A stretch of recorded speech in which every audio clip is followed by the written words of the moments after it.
So the title is Germs Rejoice, Bell Tolls for the ID Doctor. So the general theme of this is it's a bit out of the box. It's infectious disease and the outlook of the market and the workforce. All right.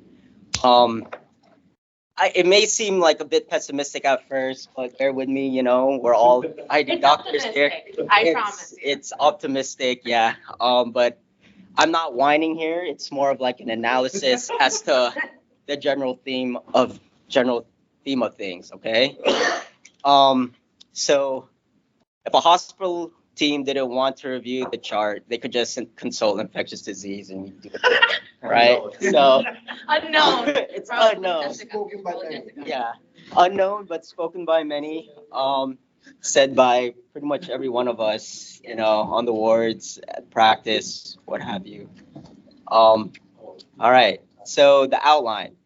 So infectious disease in general, about match data, how historically it is throughout the years, some his context behind that, some key figures key figures in infectious disease before us, the problems and concerns as to towards our market, and the workforce, what awareness and what changes are being done, and lastly, on a good note, by ID, some personal opinions. So the match, as we know, last year for appointment year 2024,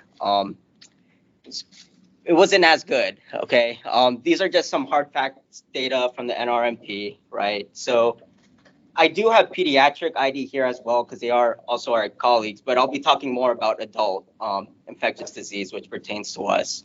So the certified programs on the left-hand column, there's about 189 currently in the United States, but only about 50% of the programs filled and 49% unfilled. This is a stark change from last year, in which 56% and 44% respectively. Each year, though, there's always an increasing amount of certified physicians in adult ID, which really causes like a supply and demand imbalance, which might lead towards, the higher percentages in the adult aspect. So that's one reason. But I know the biggest start, number that really jumps out to us is the programs unfilled, 49%. This has historically been seen that it's always been around 50% on average that adult ID programs really don't fill. And there's been a lot of changes, which I'll go on, further on in our PowerPoint to explain as to why these might be the problems, on why there's decreased recruitment, decreased pipeline into the field, and then et cetera.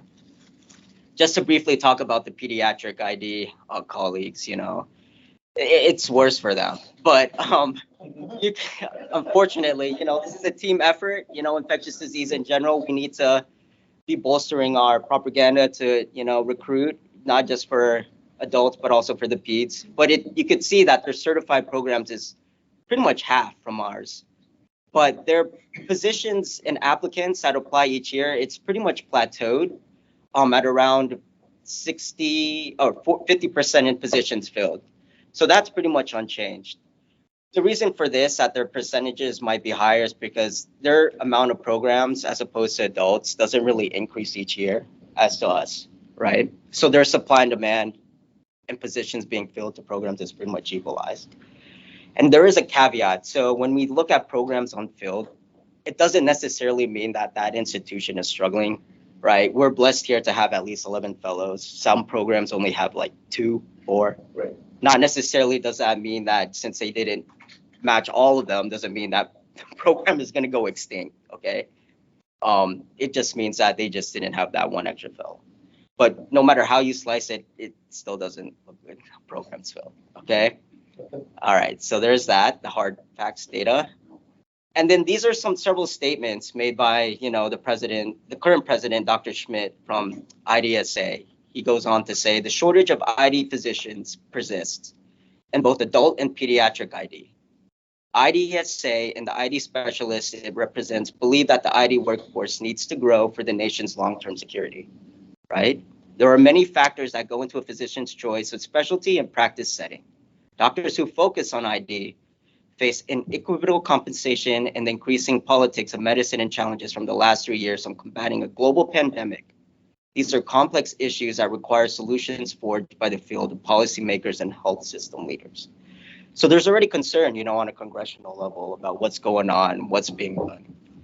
Even though there's been years of historical data that we've had bad, fill rates, IDSA on a national level is really doing some things which I'll touch upon.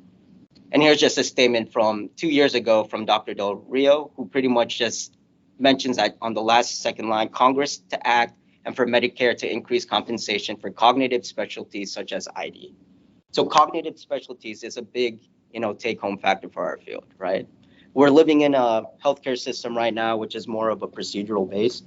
So they're trying to make a fundamental change towards procedural fee-for-service towards a value-based purchasing system. There's been only incremental tweaks throughout the years, but there's really not been a big movement as to making these types of changes on a congressional level. But there is some hope. In the last 5 years, IDSA has moved really through lobbying and congressional makes through a biopreparedness bill, which I'll talk about later. All right, some historical context, some key figures throughout the field, those who came before us and those who already raised the alarm on this type of idea. So it's been historically bad. Although the dwindling pipeline or the recruitment into ID became a hot topic this year, after the match, it's been a long-standing issue and they've been working on it for years. I came across this paper, which is published in the New England Journal of Medicine, The Doctor's Dilemma. So this is the late Dr. Petersdorf. He's a luminary key figure in the 1960s and 70s infectious disease, and also an outstanding internal medicine physician as well. So that's that. He made this quote: "Even with my great personal loyalties to ID, I cannot conceive a need for more than 309 infectious disease experts as they spend their time culturing each other." So even, I know, it's ouch. It's a big ouch, right? Where do you get that number? I don't know, I guess during Arbitrary. Yeah. So he quoted that in the Doctor's Dilemma. But it's kind of bracing to hear that key figures, even as early as the 70s and 60s, are making these comments and they're already aware of the outlook of infectious disease, right? And even in the same, moving on into the 80s, he once again came out with this paper, but this time in our very own journal, in the JID, he goes on to say, whether infectious diseases, memories, manpower, and money, right? He's already raising the alarm of what's going on. He goes on to say, in a fee-for-service environment, ID practitioners have difficulty in making a living. There are few or no procedures. There are a lot of uncompensated phone time, and there is the need to visit several hospitals and spend a good deal of time traveling. In academic medical centers, ID divisions are almost invariably loss leaders. And I know a few that are not heavily supported by university salaries, hospital salaries, and grants. ID divisions do not earn enough to practice to make a go for it, and it also requires subsidies from higher earning divisions and their parent departments. So keep in mind, this is already in the 80s. Yeah, so it's crazy how even up to now, it's pretty much the same idea, right? It's crazy. So there's even more colorful languages being said, but this time from even Dr. Richard Irvin in the same, journal, JID, in the same issue, the bell tolls for the ID clinician. This time he goes on to say, just in the very second paragraph, a cardiologist can say that the medical profession is more at risk with more risk factors than a 50-year-old man type A and hypertensive with a CAD with smokes 2 packs of cigs a day and cholesterol 400. Then I would describe our own subspecialty as the same patient with septic shock. Yeah. He's pretty much saying the prognosis of ID workforce and market is pretty much poor. We have septic shock. Don't fret, this is the 1980s. Right. As we all know, in the mid 80s, something happened, right? HIV. Okay. So the HIV epidemic spurred new interest in ID, practice, and research, highlighted the growing need for ID workforce to expand. This pretty much fueled an increased influx into our field for pretty much all the way till the end of the 20th century. Many of the current leaders and luminaries in the field of ID came and were inspired because of ID, right? It's already bracing to hear that all these, key figures in ID were saying all these things, but then this happened. Even though it's bad, but there was a spark in new technology, new advent in medicine, etc.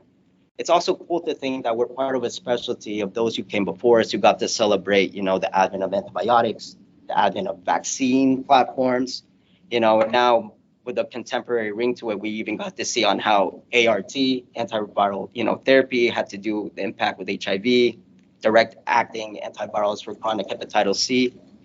There's a lot of new things going on. So this was great. This was good news. And then in the 2000s, 21st century, there was a slight decline again, unfortunately. But surprisingly, the 2023 match wasn't our worst.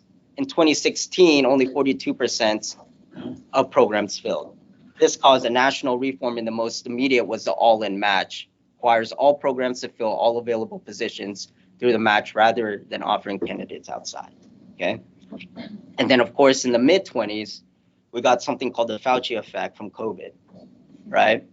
Which I'll talk about briefly. But really, it just saw an uptake of graduating high school or college seniors in the United States applying into medical school from 2020 to 2021, okay? But COVID-19 came along, right? And then this article came out in the Annals of Internal Medicine, pretty much 6 months into the pandemic here in the United States. What they wanted to pretty much follow is following a decade-long trend in 2019 to 2020. They already saw that a nationwide decrease in ID programs were failing to fill the training slots. So they wanted to figure out what the distribution of ID specialists matches the needs of COVID-19 pandemic across the United States during, the height of the pandemic. What they did was they came out with this study, all right? There's a lot of colors. I know it's a pretty busy slide. But they pretty much did geographical examining of each county in the United States per 100,000 persons living in that county. What they wanted to find out is the density of an ID physician within that county of 100,000 people. So the white squares or quartiles means that there is not a single ID physician during that time in 2020. The red, there are a cluster of ID physicians working in that county, but it's a national average of 100,000 persons, all right? And then in the blue, there are ID physicians, but it's above the ID national average. So you could see that it's geographically skewed, right? It's mainly in the corners, not so much in the middle. It's all white. That means that there's not a single ID physician in that county in the rural areas, except for Will. That's exactly what I was thinking. I was like, where's Will? Okay. Where's Will? Yeah. Okay. Yeah. Yeah. But so the main. Right. You're the white. Someone's got it. Yeah. So you could see the major cluster of ID physicians, mainly the blue squares where there's above the national average. It's like Florida, New England, one up north in I think that's Minnesota, so like Mayo Clinic. We have some in Texas, like Baylor area, and then California, like LA, right? And none in the rural areas. So this percentage, nearly 80% of US counties do not have a single ID physician. This was in that Annals of Internal Medicine, and this is also published on IDSA's website, like banner. So it's stark, right? Yeah, it's crazy. So I mentioned about the Fauci effect. What is this? So around 2020 to 2021, in the wake of, COVID-19, Dr. Fauci, at the time was a presidential medical advisor. There was an uptick in graduating seniors in college that applied to medical school. So there was an idea that, well, in the long term, that would help with ID specialty as a whole, because all this talk and all what we do front lines, it's really gaining an uptick in medical school applications. Unfortunately, we were wrong. So in 2023, there was actually an inverse that happened called the negative Fauci effect. ID reckons with disappointing match day. This is all in Helio and ID News. Dr. Del Rio, the former president of IDSA, made a statement on this, and he said that perhaps that the long-term, stress and toll, the burden, and even the compensation, of course, on ID doctors during the pandemic might have caused this inverse proportion. Very unfortunate. So This article was actually sent out by Dr. John Green just a week ago. This is in our very own journal, JID, the infectious disease specialist at risk of extinction. The results of the ID fellowship match over the past decade has raised concerns that the future of our specialty is in peril, despite the unprecedented demand for ID expertise as exemplified by the COVID-19 pandemic. So I've already been going on exactly like, all right, we get it. The pipeline, the recruitment, it's very bad. It's dwindling. But don't worry, guys. Let's keep this positive. I will talk about what we're doing later on. Okay. And just to mention, that it's already bracing. Like even during COVID-19, we have societies outside of IDSA, like the ACP, like journals, the Annals of Internal Medicine, are already also aware of this problem going into this field. So it's kind of cool to see that other organizations are raising concern, not just IDSA. So an excerpt out of the JID of this article, this graph pretty much represents infectious disease in red. The blue columns is cardiology, in green it's GI. Just the match trends and the applicants per how many programs, certified programs there are for that, specialty. So as you can see, in the blue solid column, that means how many programs are available, or in the solid columns, and in the dotted columns, that means how many applicants there are for that respective match year. So in red, it's not looking too good for ID, right? There's an inverse of applicants to how many programs there are, as opposed to GI in green and cardiology. But at least in 2021 and 2022, there was a bit of an uptick. This was during that Fauci effect, right? But then in 2023, there was a stark decrease. They even go on to say in that paper that was just mentioned in JID that they propose that even a monetary freeze actually in the expansion of adult ID programs to help balance the supply and demand for applicants to how many programs there are in the next few years, until there are more, things being done to figure out exactly what's going on. But that's just a proposition. I'm not so sure if that will happen, but that's just an idea to help supply and demand. So supply, of course, is the amount of applicants. Demand is how many programs that need to be filled. Okay. All right. So debating the cause. Why is this happening, right? It's multifactorial, okay? There are several issues, okay? There's limited ID teaching in medical schools with declining numbers of dedicated microbiology and ID courses. Significant proportion of preclinical curricula are led by microbiologists alone. ID faculty have less exposure to medical students in the hospital. There are fewer clinical electives for residents, and of course, the money. Okay. So there's a lot of things. For whatever reason, why you chose to go into ID, why I chose to go into ID, it seems that also money, what I garnished from all my research, seems to be the underlying factor. So as long as clinicians are reimbursed primarily based on a volume and procedures, ID specialists will be at a disadvantage. Medical complexity and our drive to get the details just right limit the volume part of the equation, and we are not trained to do the procedures. The average debt of a U.S. medical graduate is like around 240,000, right? Then, of course, there's a volume, procedure deficit, and the lifestyle issue. We're more of a cerebral, I like to think of a supratentorial type of a physician, The things we do, it's not just really seen into how Medicare reimburses us. I'm not in practice yet. I'm not going to go into CPT-4 or DRG, whatever reimbursements, but these are just general ideas of why. So these are graphs that I just wanted to point out, Medscape, I know it's kind of disheartening, but in 2023, ID physician makes 262. This is average, okay? This is actually up by $2,000 from 2022. But as you can see, plastics, ortho cards, all the proceduralists are making more of the bank because of the amount of procedures they do. Unfortunately, the healthcare system is skewed towards that right now, okay? How do we feel? Do we feel fairly paid? No, we don't, okay? So this is 35%. This is actually down from 50% back in 2022. So it's a stark decrease, okay, which is expected.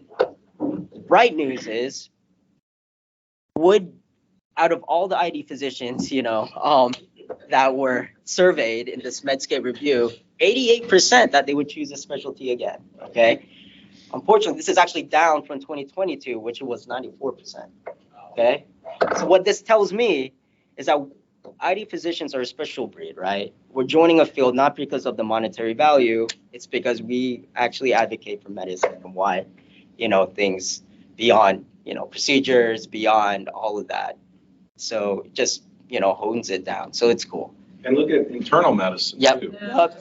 See, there you go. Yes. Thank you, Dr. Ayler. Yes. Internal medicine is also, 61%. And one of the competing factors as to why salary is also a problem for ID is actually the hospitalist internal medicine. But as you can see, a lot of them aren't happy. Okay, so despite money and all that, so that's a good thing. So cognitive care. Many of the time-consuming services ID doctors provide have no billing code. In other words, we don't get charged for the work we do. Doctors in the USA paid for procedures. No one ever got rich from doing a grandstand. All right. Or an anal pap. Yeah. Yeah. So, yeah, there needs to be some sort of change, right? Which I will get into. But I wanted to point this out. This was a article published in JAMA, Medicare payment for cognitive versus procedural gap of care. The revenue for the physician time spent on two common procedures, say colonoscopy, cataracts, was 368 and 486, respectively, of the revenue of a similar amount of a physician on cognitive care. They even go on to say that a cataract extraction, what only takes like an hour or so, would make more than a PCP or a generalist does in a whole day's work. It's crazy, right? So all of this, fee for service, trying to move into a value-based purchasing system, it's getting there, okay? But it's going to take a while. So what can we do, right? A lot of things being done. Pipeline, the recruitment into ID is the biggest thing right now. Early exposure to ID in curriculums, rotations, and mentorship matters, okay? Few papers out that I came across. So factors influencing IM residents' choice in ID or other specialties, which was a mixed national cross-sectional study published in CID, right? Among 590 participants, 7% applied to ID, 61 were uninterested in ID, and 32 considered applying to ID but did not. So those who considered applying but did not, salary compensation was the biggest factor. Dissuading the factors, into why they wanted to go into this field. The way they did this is it was over a couple years, they passed out surveys to several programs, internal medicine programs, and they came up with these statistics. Interesting, a similar study, but they made it more specific towards the military match for internal medicine, also published in CID in 2018. Despite the differences in the context of training and practice among military trainees compared with civilian colleagues, residents cited similar factors, career choice, but interest in global health was higher in this cohort. And of course, salary continued to be the biggest problem. But I do have to note that in military match, their trend for infectious disease actually doesn't really show an inverse proportion of programs to participants. It's actually the opposite. They actually have more participants, applications to programs. So there was about, in 2018, they had about 53 infectious disease certified physicians, and they had around 58 applicants at that time. So it's interesting to hear, right? But it's still, regardless, salary is the biggest factor. And for them, procedures was also a big thing, a dissuading factor as well. So in this article, in the open forum of ID, they wanted to figure out the timing of exposure to an ID, to a medical student, if they would increase the chance of applying to an infectious disease application, right? The timing of ID clinical rotations associated with ID fellowship application.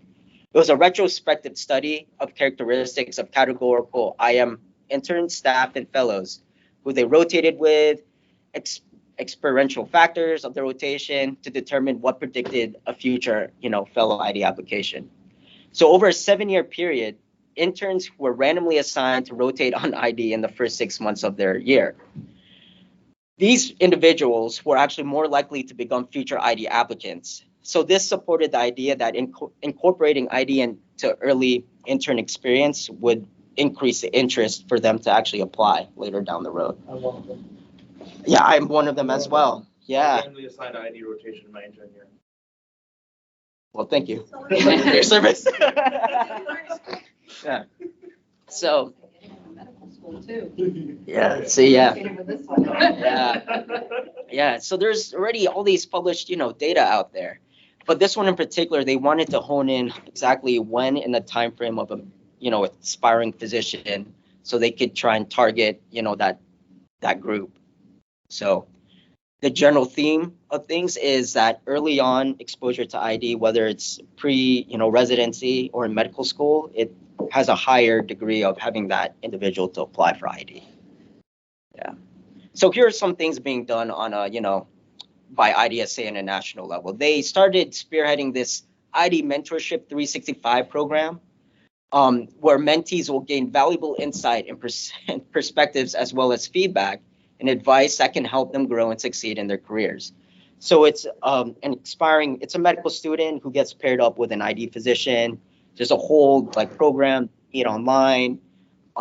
They go to ID week and all that. It's basically boils down to just early exposure is what I'm saying. Program fosters effective mentor-mentee interactions that incorporate 3 key elements: professional development, education, and vision for the mentee's future career. So number 2 on things that need to be addressed. So removing the barriers, right? Compensation and debt relief, it's huge. It's, the elephant in the room. Most of the focus ends up on remuneration, as many surveys already demonstrate that our average nationally and compensation is near the bottom, with pediatric ID usually even lower than us, unfortunately. Biopreparedness Workforce Pilot Program. So this is a part of a bigger bill called the Prevent Pandemics Act, which I'll talk about later on. But it was spearheaded by IDSA and congressional lobbying that helped pretty much do a debt, loan relief program. And of course, IDSA is coming out with this physician compensation initiative that helps individuals negotiate their contract, with a negotiation playbook and a webinar series, how to be pretty much more business minded. So it's already been known the disparity in compensation exists for ID compared to other specialties in medicine. It's a stark light, during the pandemic. ID physicians have been once called upon to do more and often with less. So here's this initiative that IDSA is coming about. It was pretty much came about in the end of 2019 to 2020.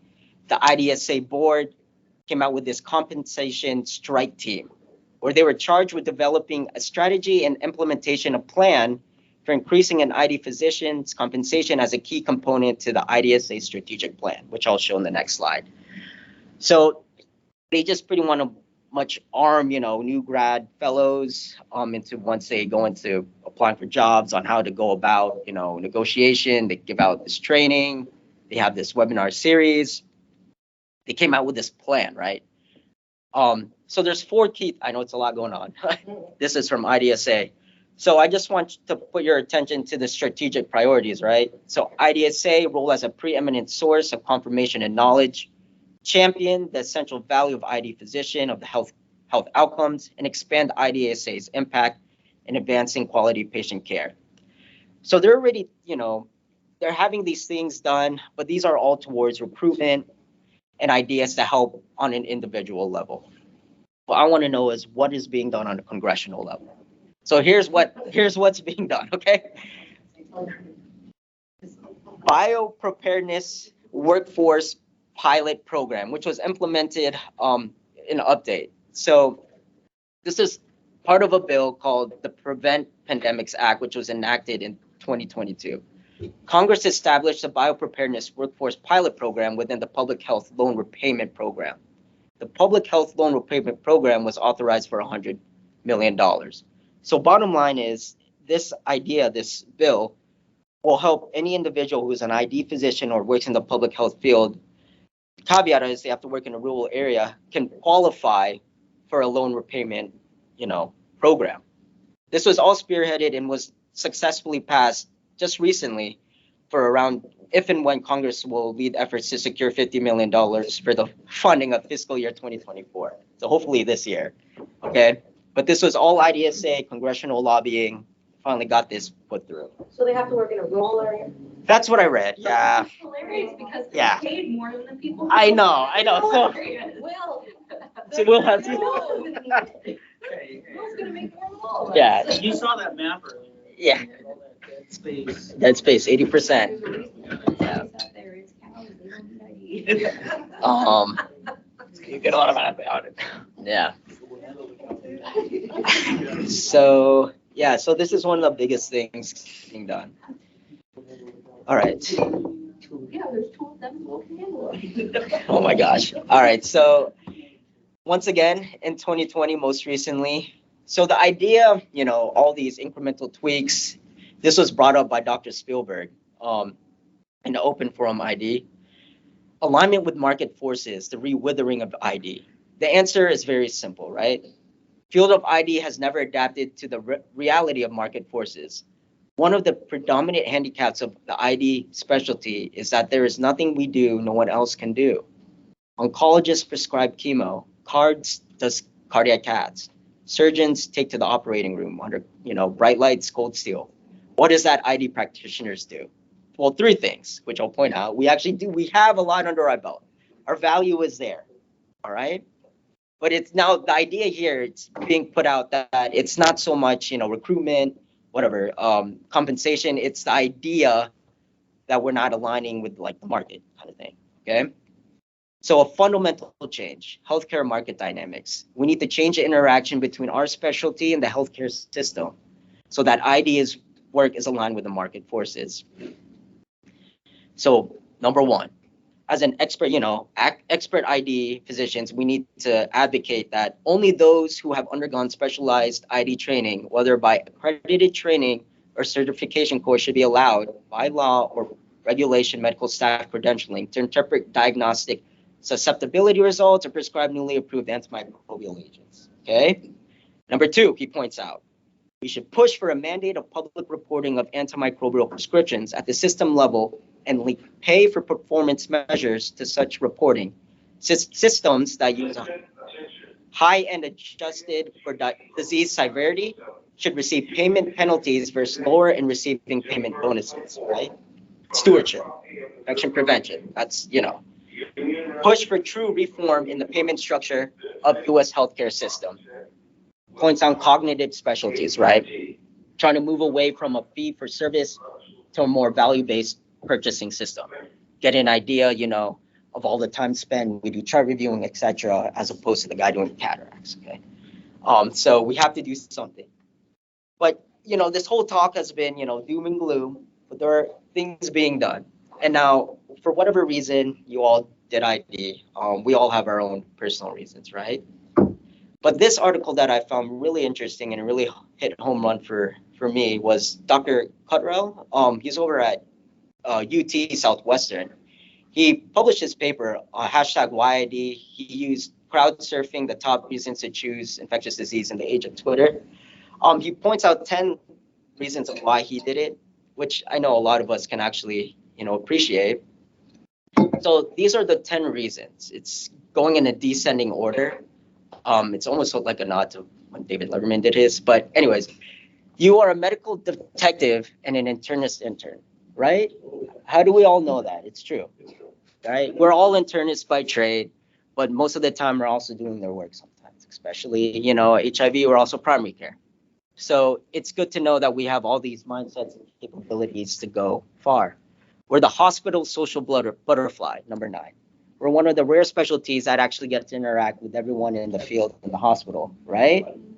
Infection prevention, microbiology, pathology, even go down to the radiology room, whatever, nurses. It's crazy.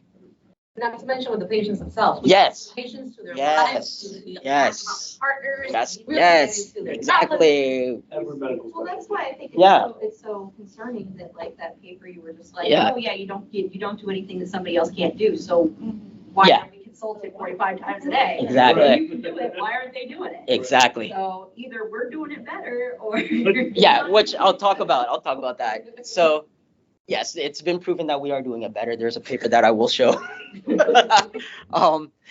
Our value is there, y'all. So number 8, you get to make social history relevant again, right? So not only do we talk to the patient, we talk to the pets, right?